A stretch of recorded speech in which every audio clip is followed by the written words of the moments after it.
before dawn on the 16th of July, 1905, at Alamogordo, New Mexico, and it took place which was to change the world for... There is no denying that since that moment, the shadow of the atom bomb has been across all our weapons, can, will be achieved. Meanwhile, good sense requires that all of us prepare for any eventuality that we take time to understand this force. As here, in fact, is the answer to a dream as old as man himself, a giant of limitless power at man's command. And where was it science found that giant?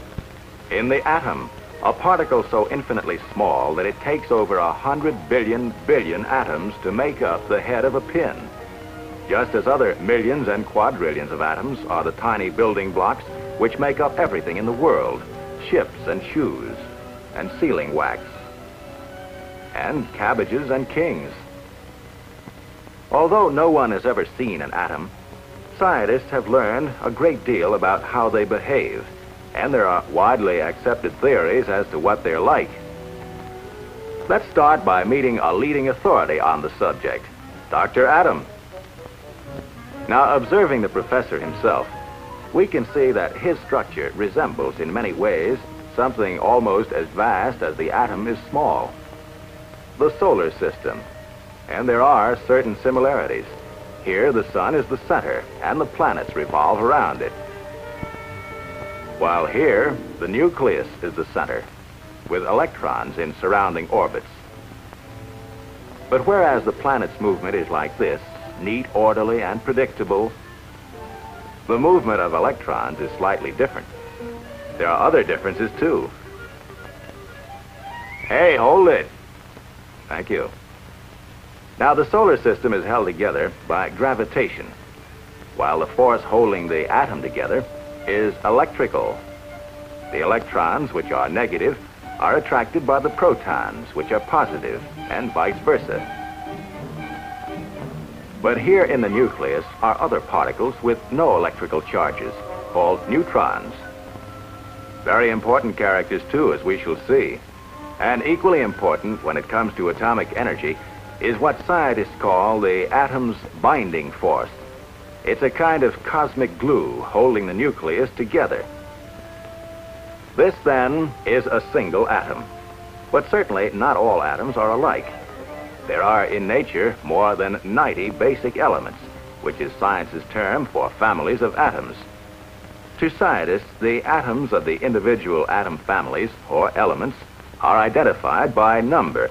That is, the number of protons or positive charges in their nucleus. And they vary all the way from hydrogen, which has just 1 proton, to oxygen with 8 protons, to gold. He's rich with 79. Finally, on to the heaviest of all natural elements, uranium, with 92 protons.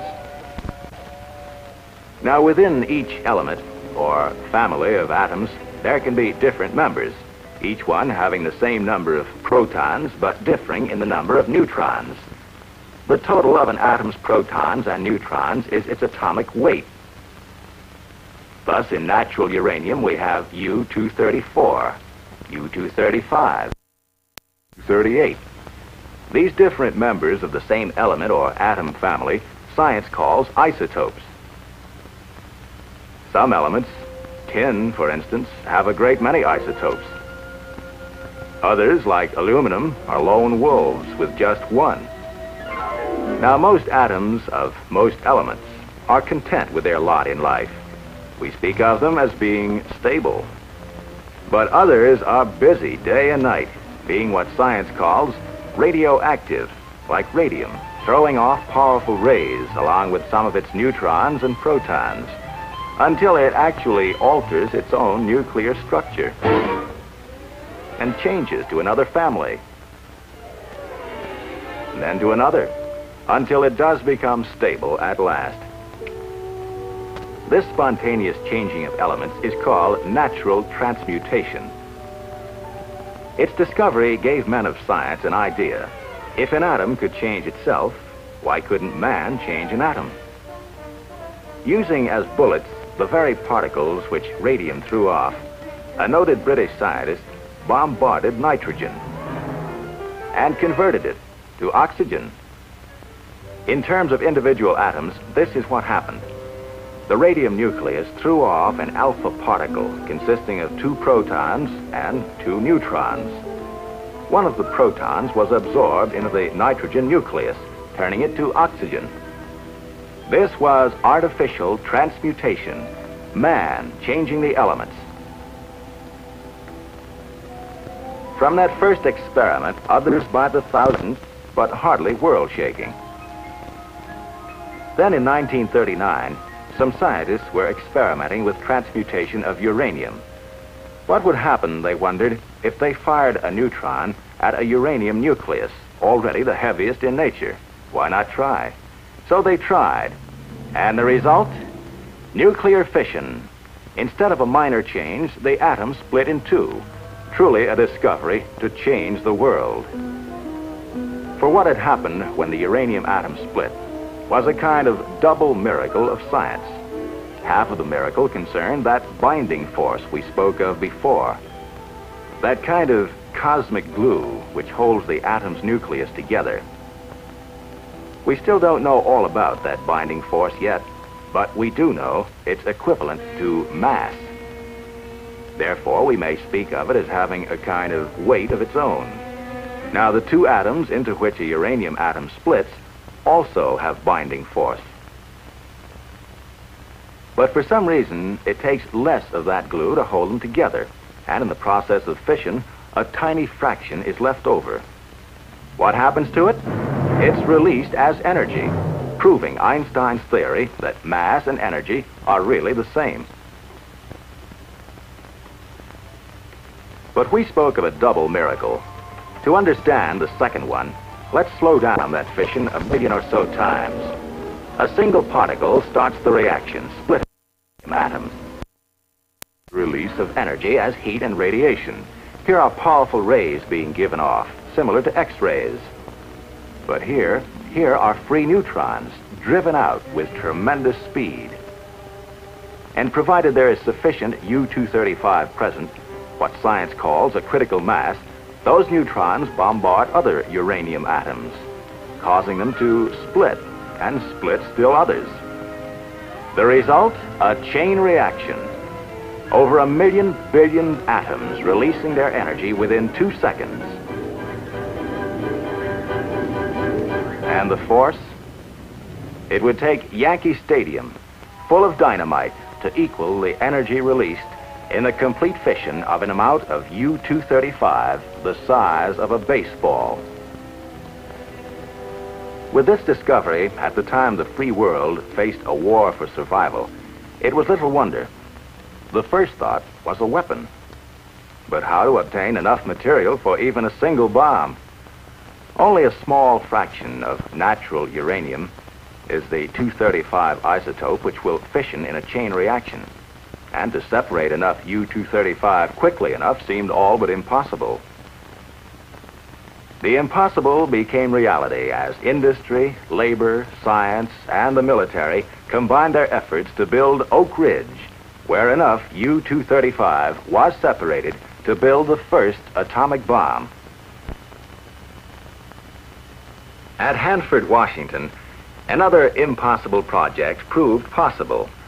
A huge plant was built for the mass production of the artificial element plutonium. This process involves what may be called the furnace of atomic energy, the reactor pile. Here is a structure or pile of graphite blocks.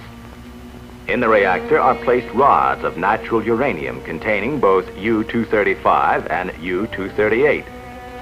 As U-235 begins to fission, the graphite slows down the free neutrons, and some of them hit other U-235 atoms, keeping the chain reaction going. But others of those slowed down neutrons hit U-238 atoms. And here's what happens.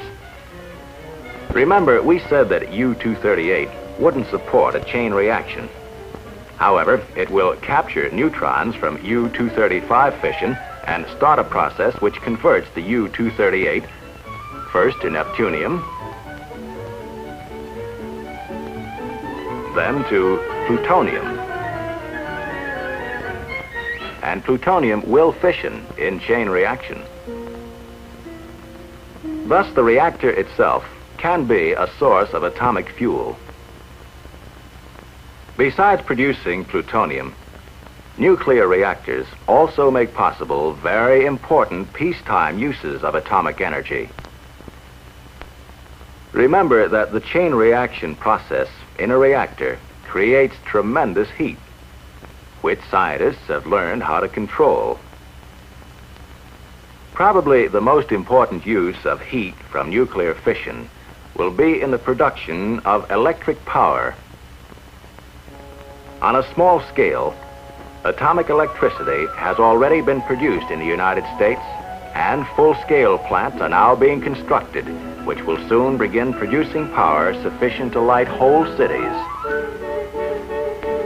For propulsion, especially for ships and planes, the application of atomic power promises range and endurance that could all but revolutionize our future transportation. The other valuable byproduct of the nation's reactor piles, aside from heat, is radiation from radioactive isotopes. Research has revealed that many elements not naturally radioactive become so when placed in a nuclear reactor. And radiation from these isotopes, measured by devices such as a Geiger counter, became invisible detectives aiding the cause of science in many different fields.